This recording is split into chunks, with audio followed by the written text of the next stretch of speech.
A plastic bag lies on the edge of a deserted road. It doesn't move. It doesn't belong there. A smiling girl with blue eyes and blonde hair. A winter jacket. A backpack. A face that now belongs to everyone. Police flood the neighborhood. Flashlights sweep across snow. Dogs trace invisible paths. Thermal cameras search for heat that isn't there. Volunteers gather. Parents, teachers, neighbors, strangers. Hundreds of people walking shoulder to shoulder through fields, parks, yards, creeks, calling her name over and over. The cold sets in. So does dread. Helicopters can't fly. Hey lovelies, welcome back to True Crime Cartel. Before we continue, hit like, subscribe for more true crime stories. The weather won't allow it. Search teams work anyway. Through darkness, through exhaustion, through quiet moments when no one wants to say what everyone is thinking. By 2 a.m, authorities send volunteers home. They promise to resume at first light. No one sleeps. Ribbons appear on mailboxes. Purple, her favorite color. A silent signal. We are waiting. We are hoping. We are afraid. Inside her classroom, her desk remains untouched. On it, a notebook. Inside, a handwritten warning. Do not play at the park alone. Watch out for strangers. She knew. She was careful. She was cautious. Which makes what happened harder to understand. Did she trust someone? Did someone surprise her? Did she have time to react? Did she scream? Did anyone hear? Police interview everyone. Neighbors, drivers, parents, children. They collect DNA, hundreds of samples. They photograph cars, track movements, build maps of invisible moments. More agencies arrive. State investigators, federal agents, behavioral analysts. Thousands of tips pour in. Most lead nowhere. Some raise hope. All collapse under scrutiny. 4 days pass. 4 days of waiting. 4 days of imagining. 4 days of unanswered questions. Then something appears. 6 miles away. A backpack. Glasses. A water bottle. Clothes. Discarded. Out of place. Found by someone who doesn't understand what they are seeing. At first, it feels like hope.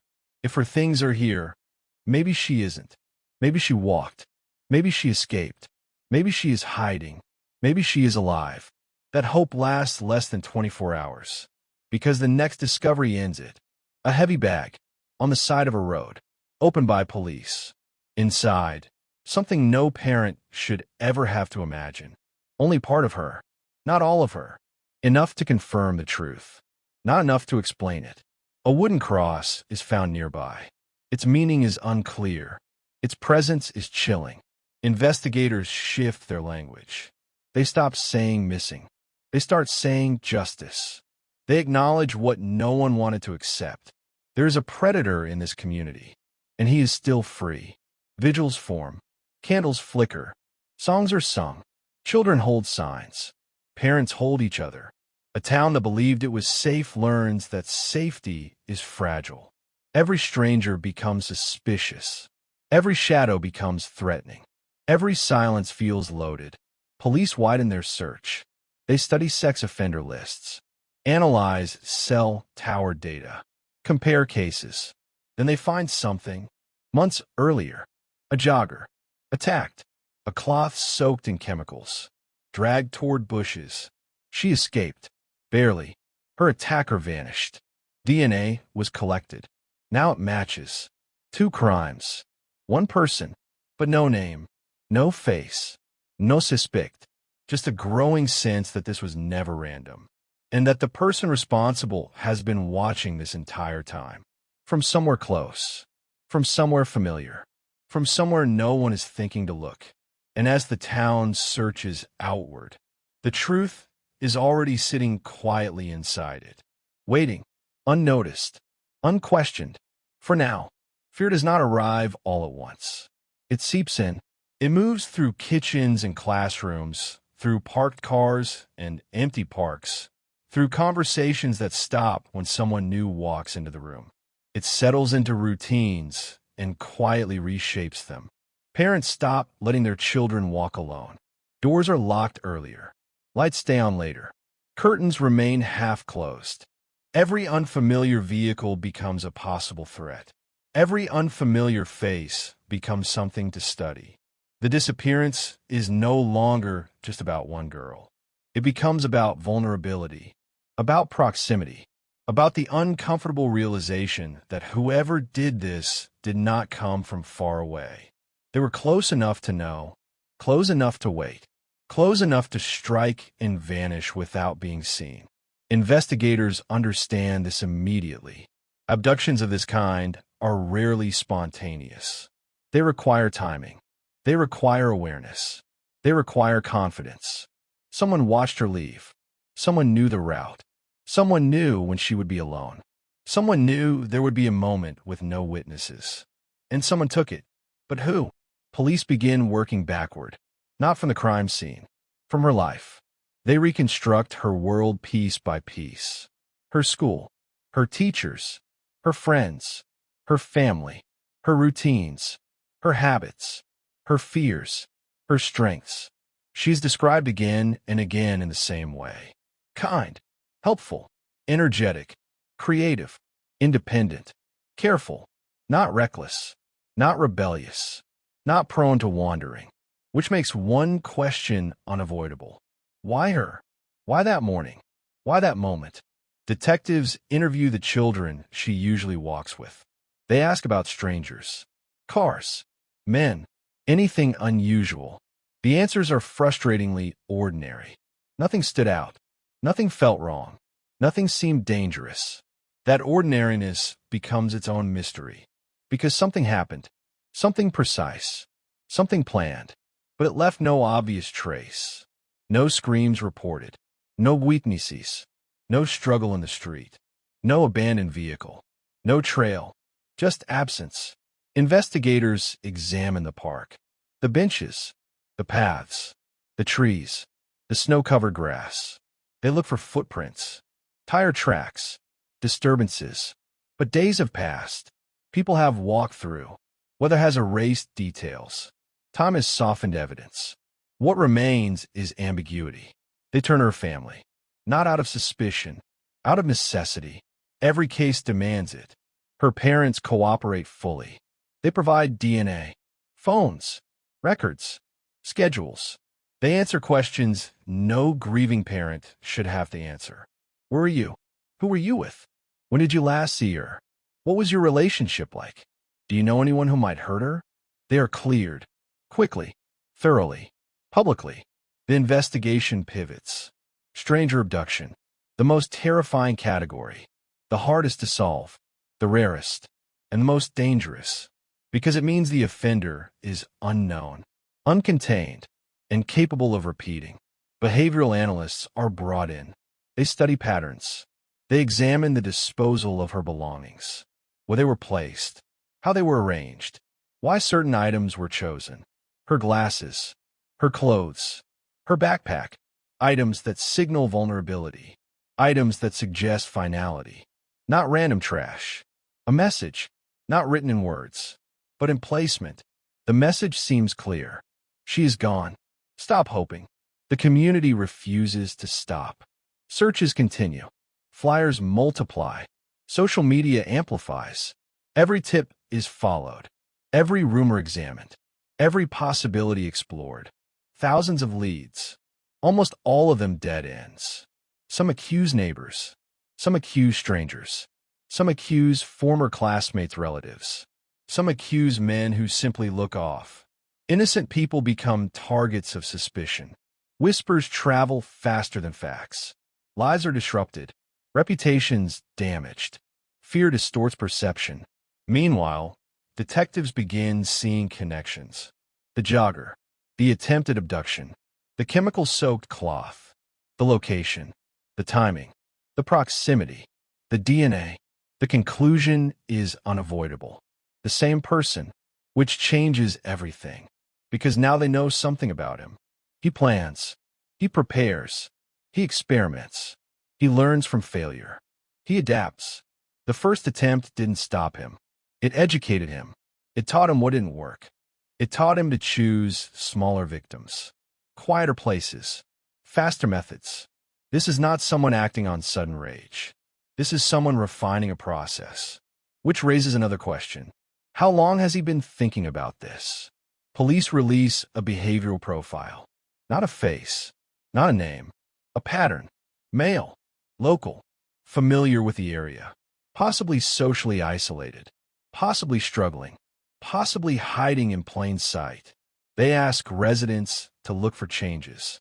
Shaved faces, new haircuts, sudden isolation, unusual cleaning, vehicles moved, garages closed, mood shifts, absences. People start watching each other. Friends observe friends. Parents observe children. Neighbors observe neighbors. Trust erodes quietly. At memorials, thousands gather. Purple everywhere. Songs, photos, stories, tears. It looks like unity. Underneath, it is vigilance. Everyone is scanning. Who doesn't belong? Who is acting strange? Who is watching too closely? Who looks uncomfortable? A photograph of a small wooden cross is released. It was found near her remains. Investigators believe it matters. They don't say why. They want reactions. Recognition. Someone, somewhere knows that object. A woman sees it. She recognizes it. Not from a news. From across the street. From daily life. From familiarity. She thinks of a teenage boy nearby. Quiet. Withdrawn. Fascinated with dark things. Often alone. Often watching. Often wearing something similar. She hesitates. Doubts herself. Doesn't want to accuse. Doesn't want to be wrong. Eventually, she calls. Agents speak to him. He provides a DNA sample. He says he was home asleep. He seems nervous, but not alarmingly so. He cooperates. Answers. Complies. His sample is sent for testing. Weeks pass. An envelope comes back. Empty, which means no match. A procedural mistake. But no one knows that yet. Investigators move on. So does the town. Slowly. Reluctantly. They assume the killer is still out there. Somewhere. Watching. Waiting. On October 22nd, news breaks. The DNA linked to the jogger is confirmed publicly. The case intensifies. That same day, the teenage boy tells classmates he feels sick. Weak. Unsteady. He goes home early. That night, he sleeps in his mother's bed. The next morning, he says he needs to talk. She already knows. She doesn't know how. She doesn't know why. But she knows. He confesses. Not to police. To her. He gives details. Too many. Too specific. Too real. Her world collapses in minutes. She calls emergency services. Her voice breaks. She tells them her son wants to turn himself in. That he did it. That the remains are in their house. While officers drive toward her home, she stays on a line. Breathing. Crying. Holding herself together. Her son takes the phone. He speaks calmly. Directly. He admits it. He admits the jogger attack. He admits the murder. He says there is proof. He asks them to come. As if ordering delivery. As if arranging an appointment. As if this is something that can be scheduled. And in that moment, one question rises above all others. The question that has been waiting since the first morning. Since the empty desk. Since the unanswered phone call. Since the first search. How did someone this close stay invisible for so long? Before anyone knew his name. Before anyone connected his face to the crime. Before his voice was played on recordings and dissected in courtrooms, he was just another quiet teenager moving through the margins of the neighborhood. He did not stand out. That was part of the problem. He was not loud, not disruptive, not aggressive in obvious ways. He was polite when spoken to, invisible when ignored. Teachers remembered him as intelligent.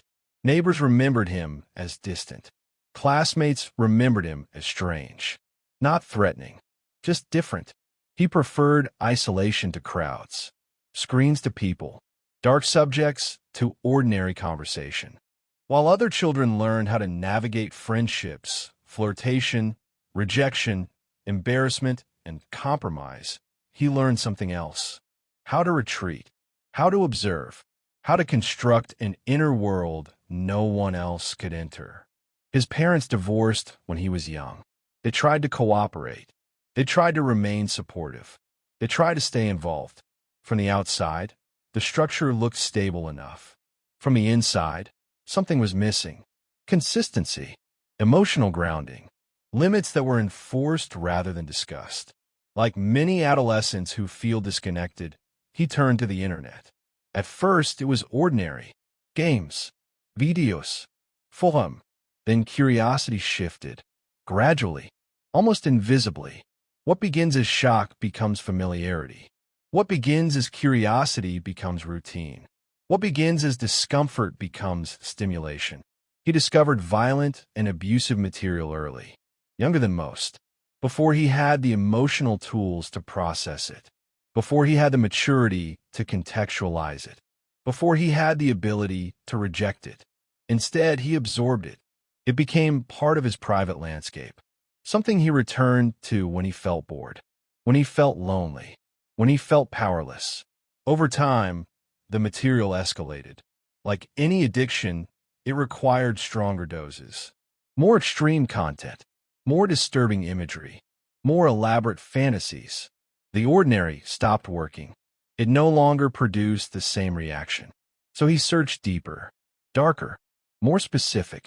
His parents noticed changes: withdrawal, mood shifts, obsession with death, fascination with decay, morbid interests that went beyond curiosity. They sought help: faith-based counseling, therapy, conversations, restrictions, promises. For a while, it seemed to work. He would improve, engage, appear stable, then quietly relapse. The cycle repeated: relief, hope, disappointment, shame, silence. Doctors later warned his father to limit access to technology. They recognized the danger. But recognition does not guarantee control, especially with a teenager who has learned how to hide. At school, he struggled socially. He was intelligent but awkward. He talked to himself, avoided groups, misread cues, sometimes bullied, sometimes ignored. Both hurt. He fell behind, eventually dropped out, earned a GED, enrolled in community college, studied mortuary science. Death, again, not as abstraction, as profession, as environment, as proximity. Friends were rare. Romantic relationships non-existent. Social validation minimal. Inside, resentment grew. Not always directed, not always conscious, but present. Toward classmates, toward peers, toward girls, toward society, toward himself. He felt inadequate, invisible, powerless. And in his private world, power was everything. Online, he could control narratives. He could choose what he saw. He could pause, replay, escalate. In fantasy, he was dominant, decisive, feared, important. That internal contrast became unbearable. Real life felt small. Fantasy felt expansive. So he invested in fantasy. He researched. He read. He planned. He typed searches that no one should ever type. How to make chloroform, where people get abducted, ways to avoid being caught. This wasn't curiosity. It was preparation. But it didn't feel like preparation to him. It felt like problem solving, like experimentation, like learning. For months before the murder, he acted. The jogger, the cloth, the ambush. It failed. She escaped. Most people would stop. Most people would be terrified. Most people would recognize the line they had crossed. He recognized something else, a flaw. He analyzed what went wrong. He was too obvious. She was too strong. The location was too open. The timing was wrong. He did not interpret failure as warning. He interpreted it as feedback. He adjusted. He refined. He waited. From that moment forward, his thoughts narrowed. He did not abandon the idea. He optimized it. He learned to look for someone smaller, more trusting, less able to resist, more isolated. He watched. At parks, on sidewalks, near schools. Not constantly, not obviously, patiently, waiting for alignment. He did not know his future victim. He did not need to. She represented opportunity. Nothing more. He studied routines, traffic patterns, sight lines, moments when adults were absent, when children were alone, when snow muffled sound, when visibility dropped. He owned a Jeep. He learned where he could park without being noticed, where houses blocked views, where hedges created blind spots, where people rarely looked. His life continued outwardly. Classes, home, meals, television, chores, conversations. No one saw urgency. No one sensed escalation. Because predators who announce themselves are caught. Predators who blend are not. He maintained enough normality to avoid attention. He joked occasionally. He answered questions. He attended events. He smiled when necessary, all while rehearsing something else. Inside, two selves developed. The public self, quiet, harmless, unremarkable, and the private self, obsessive, violent, strategic, detached. He practiced emotional distancing. Victims became abstractions, concepts, objects and scenarios. Not people, not daughters, not students, not friends, not children. This psychological separation is essential. Without it, guilt interferes. Without it, empathy interrupts. Without it, fantasy collapses. He built walls inside his mind, and behind those walls, he constructed a plan. By the fall, he was ready, not emotionally, not morally, but operationally. He knew where. He knew when. He knew how. He just needed the right moment. And on a snowy morning, when routines aligned, when supervision failed, when assumptions held, when everyone believed nothing was wrong, the foundation he had been building for years finally supported the weight of violence. And the question that now haunts every detail of his past becomes unavoidable. How many warning signs were visible? Only in hindsight, after the failed attack on the jogger, something inside him shifted. Not toward regret, not toward fear, toward confidence, because he had done it. He had crossed a boundary most people never approach. He had stalked. He had attacked.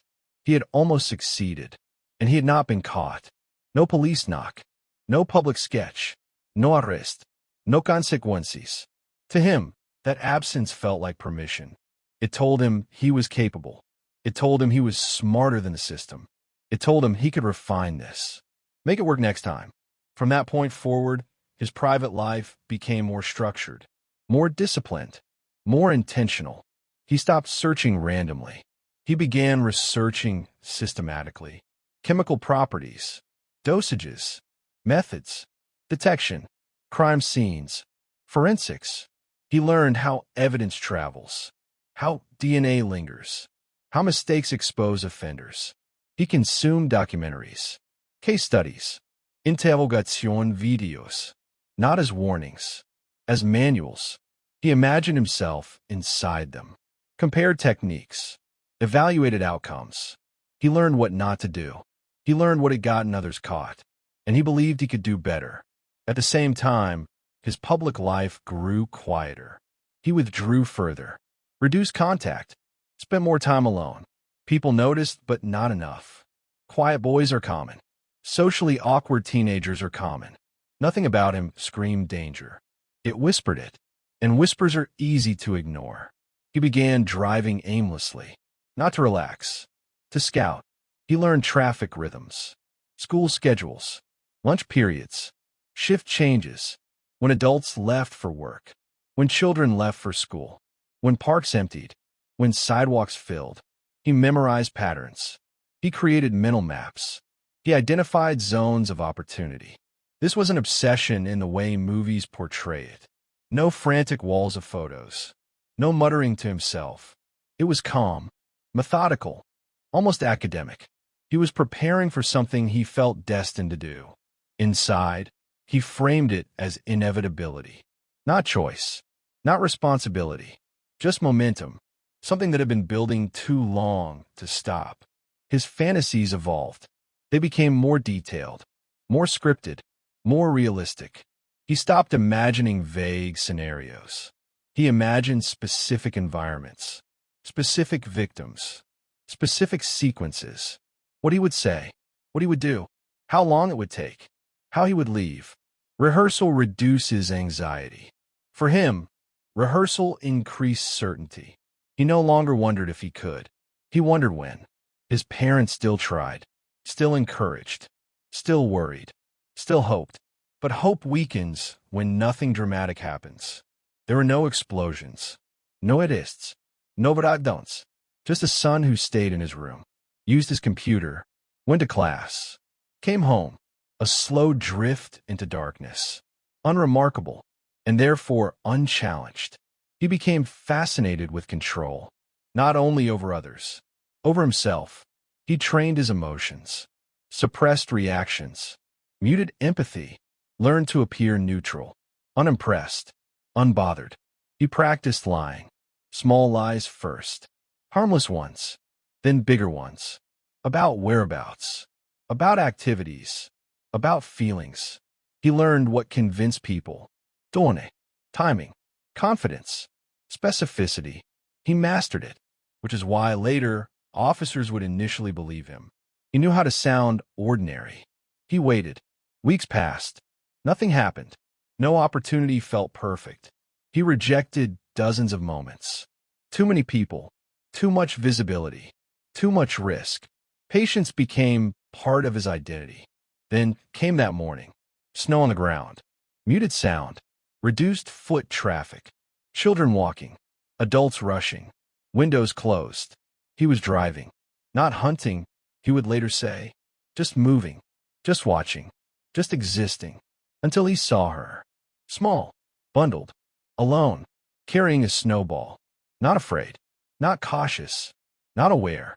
She fit every parameter.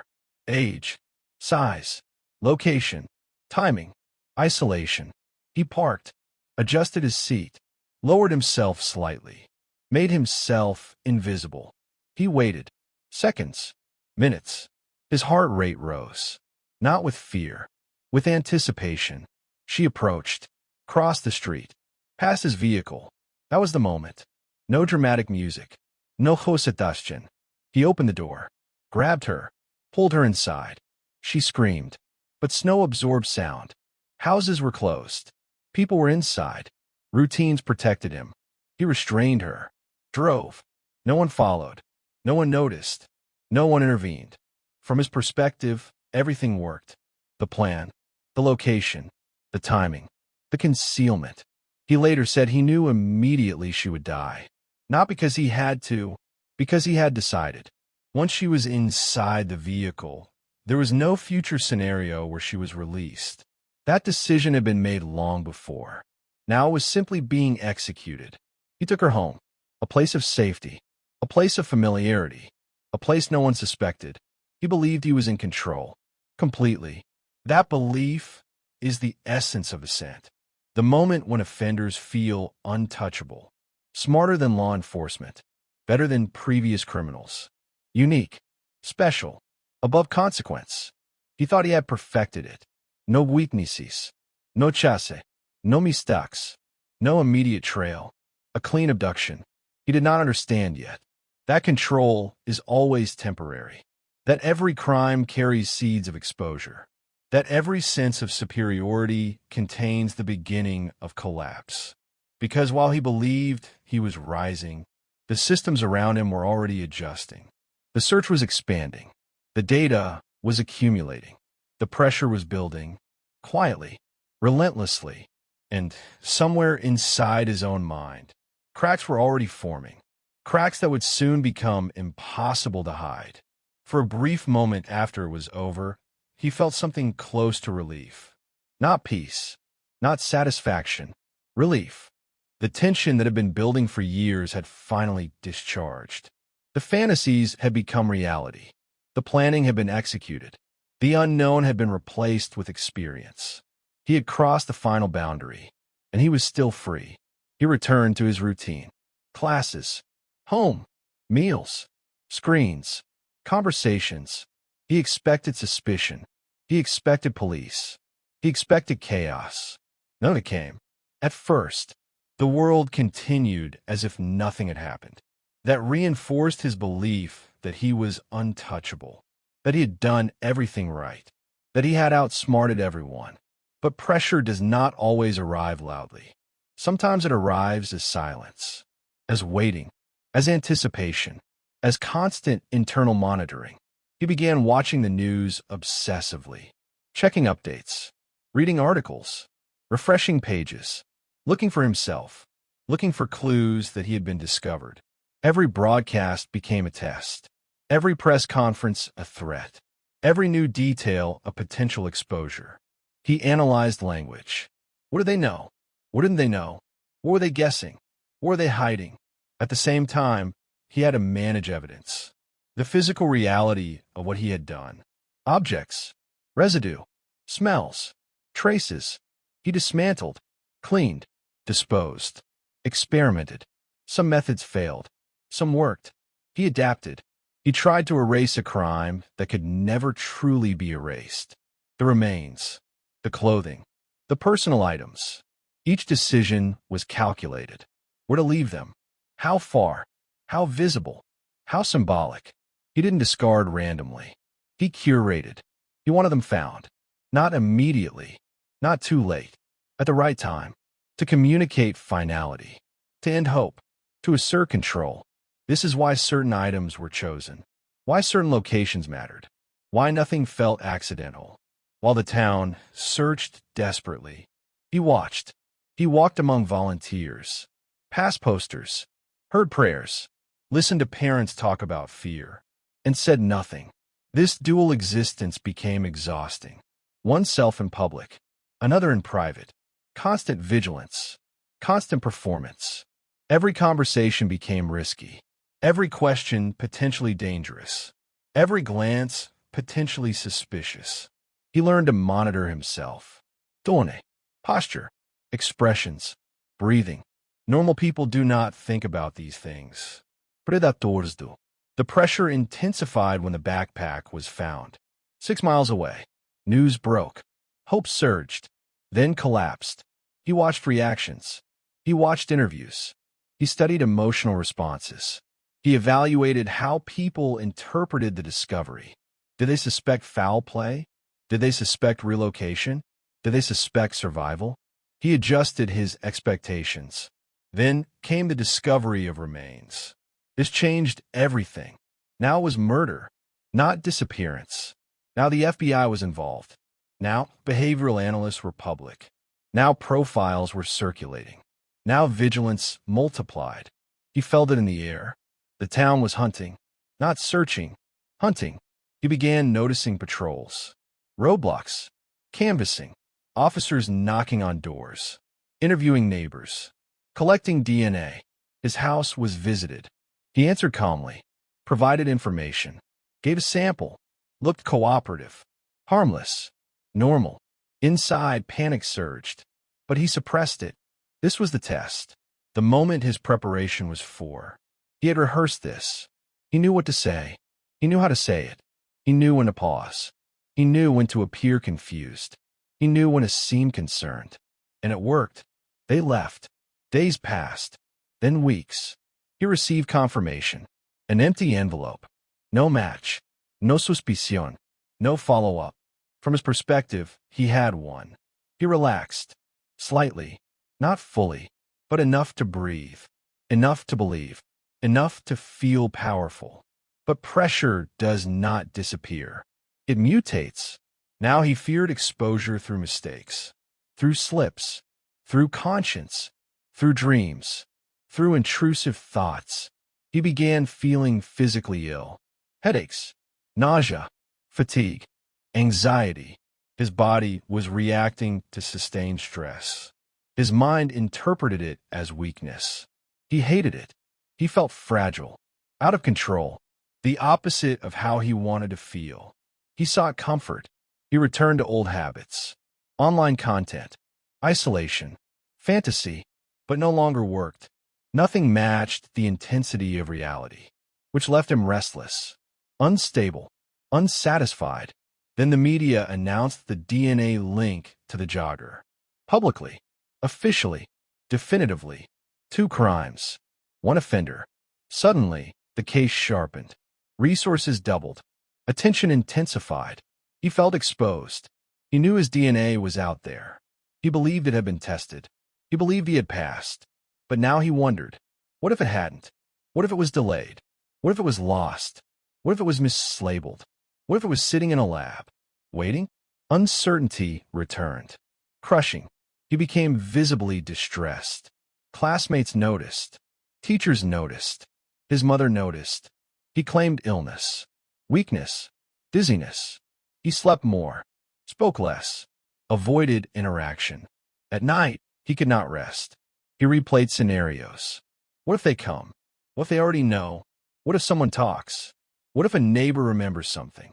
What if a camera captured something? What if a witness emerges? The walls in his mind began cracking. Then came the breaking point. He told his mother he needed to talk. He did not say why, but she knew. Parents sense things. They read tone, posture, energy. He confessed, not dramatically, not emotionally, directly, with details, with precision, with no attempt to soften it. Her reality shattered. She asked questions. He answered. She cried. He remained controlled. He asked her to call police. He did not want to do it himself. He wanted distance, buffer, delay. Even now, he wanted mediation. She made the call, and while officers drove toward the house, he sat, waiting, for the consequences he had tried to outthink, for the system he had tried to defeat, for the reality he had postponed. For weeks, pressure had been building, externally, internally, psychologically, biologically, emotionally. Now it converged. In one living room, on one phone call, with one confession, and the illusion of control finally collapsed. But what came next would reveal something even more disturbing, because surrender does not always mean remorse. Sometimes, it is just another way to manage the narrative. When the officers entered the house, nothing looked unusual. No bodyguards, no chows, no visible signs of violence. A quiet living room, a shaken mother, a teenage boy sitting still. It looked like any ordinary home on any ordinary day, which made what they were about to uncover even more disturbing. He did not resist. He did not argue. He did not run. He stood up when asked, put his hands where they were told, answered questions, followed instructions. To the officers, he appeared calm. Too calm, not numb, not dissociated, controlled. This was not panic. This was composure. At the station, the interviews began. Hour after hour, room after room. He spoke freely, volunteered information, clarified details, corrected misunderstandings. He did not minimize. He did not exaggerate. He narrated, like someone describing a project, not a crime. He admitted to planning, to researching, to watching, to waiting, to deciding. He described the jogger attack, the failure, the adjustment, the selection of a smaller victim, the execution. He used language that stripped emotion from events. Random place, random time, random everything. But nothing had been random. Every choice had been deliberate. The fracture became visible in his contradictions. On one hand, he claimed impulsivity. On the other, he admitted preparation. On one hand, he denied sexual motivation. On the other, he admitted obsession with violent material. On one hand, he framed himself as confused. On the other, he demonstrated detailed memory. Two narratives competing, neither fully honest, both self-serving. Psychologists watching recognized the pattern. He was trying to preserve a version of himself. Not innocent, but not monstrous. Someone who made a mistake. Someone who lost control. Someone who didn't understand why. The evidence contradicted him. Search histories, chemical research, location scouting, the cross, the item placement, the concealment, the dismemberment. These were not impulsive acts. They were procedural, systematic, learned. He led investigators to remaining body parts, a crawl space, plumbing, hidden locations. They recovered fragments, confirmed tissue, verified disposal attempts. Every revelation deepened the horror. not only because of what he had done, but because of how calmly he had done it. No trembling, no sobbing, no visible remorse, just information and compliance. His mother sat alone, questioned, comforted, praised, condemned, all at once. Some called her brave, some blamed her, some pitied her, some avoided her. She felt all of it. Simultaneously, she had turned at her son and lost him forever. The community fractured as well. Some felt relief. The predator was caught. Some felt anger. He had lived among them. Some felt guilt. They had missed signs. Some felt fear. How close had he been to others? Neighbors replayed memories, conversations, glances, encounters, trying to find a moment they should have known. Friends wondered if they had ignored something. Teachers wondered if they had dismissed something. Parents wondered if their children had been watched. No one found certainty, only hindsight, and hindsight is cruel. In detention, he was isolated, separated, monitored, evaluated. He became quieter, more withdrawn, more guarded. He no longer controlled the narrative. Lawyers now spoke. Psychologists now interpreted. Prosecutors now framed. He watched his identity being rebuilt by others. As predator, as sadist, as danger. He resisted internally. He wanted nuance, context, explanation, mitigation. He wanted to be understood, not forgiven, understood. But the more evidence emerged, the less space there was for complexity. His history with violent material was exposed. Years of consumption, escalation, addiction. Specialists explained how repeated exposure had altered his arousal patterns, how it had conditioned his fantasies, how it had blurred boundaries, how it had reinforced entitlement. None of it excused his actions, but it explained their progression. Prosecutors focused on premeditation. Defense focused on development, childhood, medical history, psychological issues, family dynamics. Both sides built narratives. Neither captured the full truth, because the truth was not tidy. It involved choice and compulsion, agency and pathology, planning and obsession, responsibility and dysfunction. And at the center of it, a child who never had a choice at all. In jail, he began to feel something new. Not remorse, not empathy, fear. For the first time, he was powerless. Schedules controlled, privacy eliminated, freedom revoked. He was now subject to systems, to authority, to scrutiny. Everything he had tried to dominate now had dominated him. His conversations were recorded, his letters monitored, his movements tracked. He began to understand consequence, not emotionally, practically. He would never return to normal life, never attend classes, never date, never build a family, never choose his days. That realization fractured him further. He oscillated between detachment and anxiety, between arrogance and despair, between defiance and resignation. The trial approached. Media intensified. Courtroom sketches circulated. Public opinion hardened.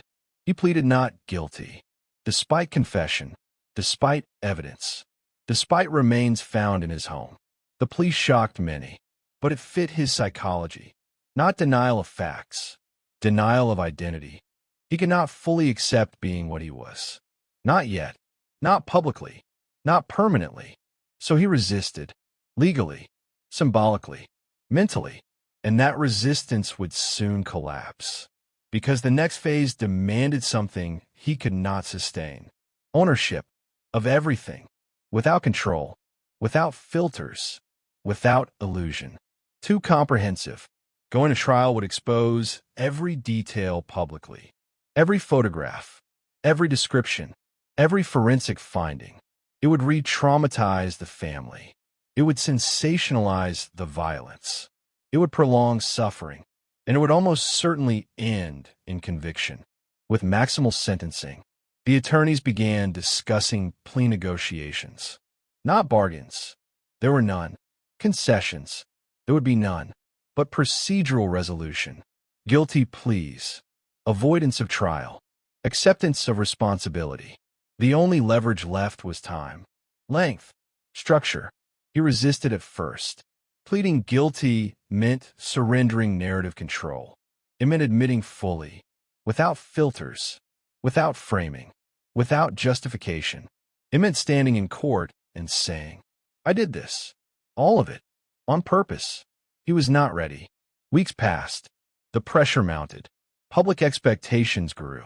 The family prepared for testimony. Prosecutors prepared exhibits. Media prepared coverage. Then something shifted. He recognized the inevitability.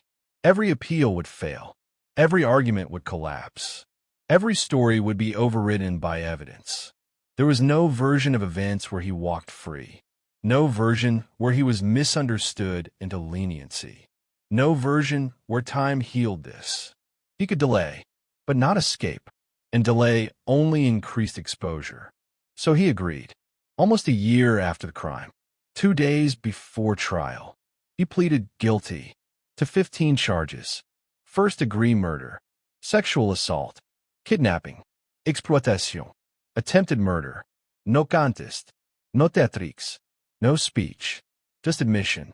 In that moment, something irreversible occurred. Not legally, psychologically. He crossed from defendant to offender, from accused to convicted, from alleged to is. There was no appeal to innocence left, no ambiguity, no space for reinterpretation. He was now defined by his actions. Permanently. Sentencing followed. Victim impact statements, expert testimony, judicial analysis, prosecutorial arguments, defense mitigation. The judge listened, weighed, calculated, then imposed. Life, plus decades, consecutive, fonctionnalité permanent, no parole, no early release, no second chance. When asked if he wanted to speak, he declined. No apology, no explanation, no acknowledgement. Silence. Some interpreted that as coldness, others as emptiness. It was likely both. The courtroom emptied.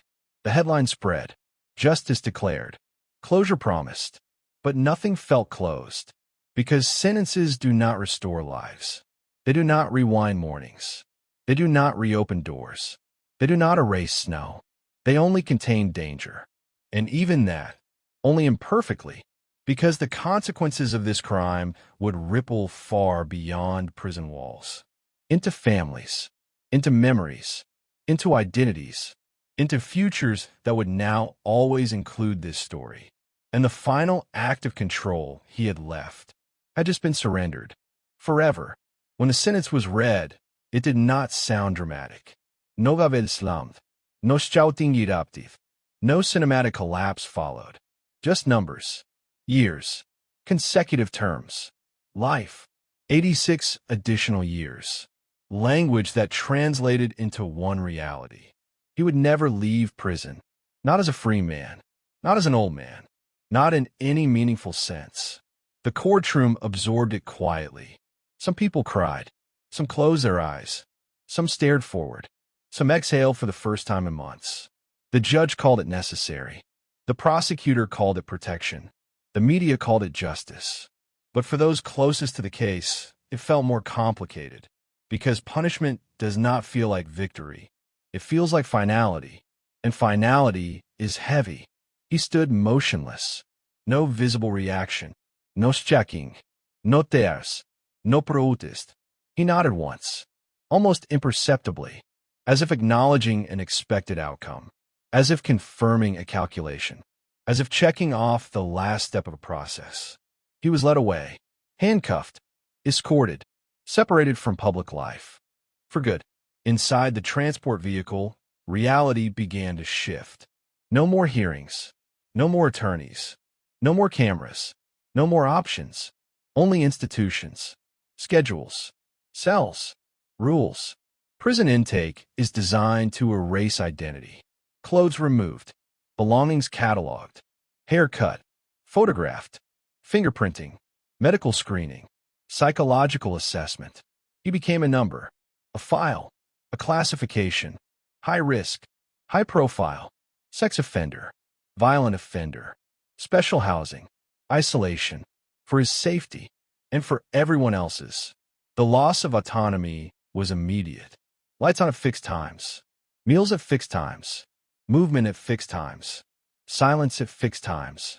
Every decision outsourced, every desire irrelevant. For someone obsessed with control, this was annihilation. He reacted slowly. At first, numbness, then anger, then despair, then emptiness. Not in clean stages, in waves. Some days he was detached, some days irritable, some days withdrawn, some days restless, but always constrained. Other inmates recognized him. High-profile cases circulate quickly. Some were curious, some hostile, some indifferent. He was isolated from most, for protection, but isolation creates its own consequences. No social buffer, no distraction, no escape, only thoughts and memories and replay. He thought about the morning, about the snow, about the park, about the moment he opened the door, about her voice, about the questions she asked, about what he said, about what he didn't say. These memories intruded uninvited. He could not because they disappeared, because they were irrelevant. He no longer had access to contexts, no opportunity, no power, only memory. An imagination without agency loses potency. He attempted correspondence, some letters, some journals, some appeals. None succeeded. Courts upheld sentences. Petitions denied. Time accumulated. He stopped trying. Acceptance replaced resistance. Not remorse. Resignation. The fall was not sudden. It was gradual. From control to confinement. From autonomy to regulation. From secrecy to exposure. From fantasy to reality. From anticipation to stagnation. From individual to institution. He did not collapse. He dissolved into routine, into anonymity, into permanence, which is often more devastating because collapse is dramatic. Dissolution is endless. And as years passed, something became clear. The crime had not ended with sentencing. It continued in memory, in trauma, in altered lives, in altered communities, in altered parenting, in altered trust, in altered childhoods. The fall was not just his. It was collective, shared, distributed, unfinished. And even now, it was still unfolding, long after the cameras leave, long after the headlines fade, long after courtrooms empty and transcripts are archived. The story continues, quietly, in fragments, in habits, in hesitations, in memories that surface without warning. This is the part no one prepares for, the part without structure, without verdicts, without schedules, the part where consequences no longer arrive in announcements. They arrive in ordinary moments. A mother stands in a grocery store and pauses in the cereal aisle because she remembers which one her daughter liked. A grandmother hears laughter in a park and turns instinctively, expecting to see a familiar face. That will never appear. A teacher looks at an empty desk and feels a tightening in her chest. Even years later, a child in the neighborhood grows up hearing the story in pieces. Warnings, fragments, rules disguised as advice. Don't walk alone. Text me when you arrive. Stay where I can see you. Trust your instincts. Fear becomes curriculum. Not formally, culturally. The community remembers, not as a single event, but as a reference point. Before and after. Before children walked. After they were driven. Before doors were left unlocked. After security systems multiplied. Before strangers were neutral. After they were suspect. No announcement declared these changes. They emerged, gradually, collectively, unconsciously, a recalibration of safety. Based on loss, memorials become landmarks. Playgrounds built in purple. Ribbons fade and are replaced. Plaques weather. Flowers are refreshed. But remembrance is not static. It evolves. At first it is raw, then ritual, then historical. New residents arrive. Ask questions. Learn. Integrate. The story becomes part of local identity. Accountabilidade, a shared wound, a collective responsibility. The victim's name remains in foundations, in projects, in programs, in alerts, in systems designed to respond faster, to notify wider, to mobilize sooner. Technology advances, policies shift, protocols update, all influenced by what happened, all shaped by what was lost. But systems cannot prevent everything. They can only reduce probability, which means fear never fully disappears. It adapts. It learns. It becomes quieter, more sophisticated. Parents who live through it raise children differently, more attentive, more communicative, more anxious. They pass down vigilance. Even when danger is not present, the offender remains in prison. Years accumulate. He becomes older than his crime, but never separate from it. New inmates arrive who have no memory of the case. He becomes just another lifer, another file, another statistic, another caution. Sometimes he is asked about it. Sometimes he is avoided. Sometimes he is forgotten. He is allowed no public voice, no interviews, no platforms, no reinterpretaciones. His story is fixed, and that is intentional, because reinterpretation risks distortion, and distortion risks harm. Psychologists still reference the case. In training, in research, in lectures, they discuss escalation, online exposure, isolation, early intervention, parental support, systemic gaps. They ask, what could have interrupted this trajectory? Were the missed chances? Which signs were underestimated? Which resources were unavailable? Which conversations never happened? There are no definitive answers, only probabilities, and probabilities are unsatisfying, but necessary. The mother of the victim speaks sometimes, not often, carefully, with purpose. She refuses to let the narrative center on the offender. She speaks about her daughter, her humor, her kindness, her ambition, her love of school, her dances, her songs, her dreams. She restores humanity against the erosion of tragedy.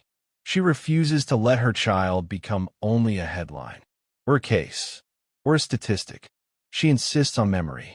The offender's mother lives privately, rarely referenced, rarely interviewed, but her story is present, implicitly, in discussions about responsibility, about courage, about impossible choices, about parental love that does not override morality. She is remembered by some as heroic, by others as tragic, by most as both. Her decision prevented further harm, but cost her everything. That paradox remains unresolved, and perhaps always will.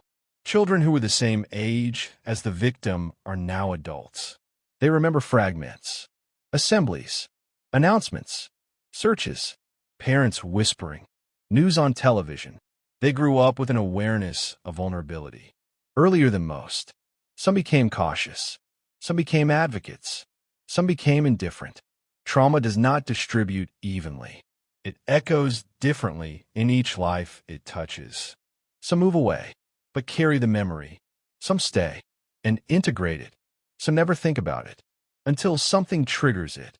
A snowfall, a backpack, a park bench, a purple ribbon. Then it returns. Suddenly, vividly.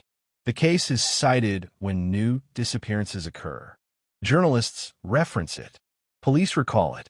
Communities remember. It becomes part of institutional memory, a benchmark, a warning, a precedent, which is a strange afterlife, to be preserved in protocols, in procedures, in training manuals, in response plans, to exist as both tragedy and tool. And then there is the unanswered question, the one that never resolves. Not in court, not in therapy, not in documentaries, not in statistics. Why this child? Why this moment? Why this path intersected with that one? Why one routine failed while thousands succeed? There is no satisfying explanation, only convergence of vulnerability, of opportunity, of intent, of timing, which is unsettling because it means it could have been different, but also it could have been anyone. That realization sits beneath every prevention effort, every safety lecture, every parental rule, every community watch.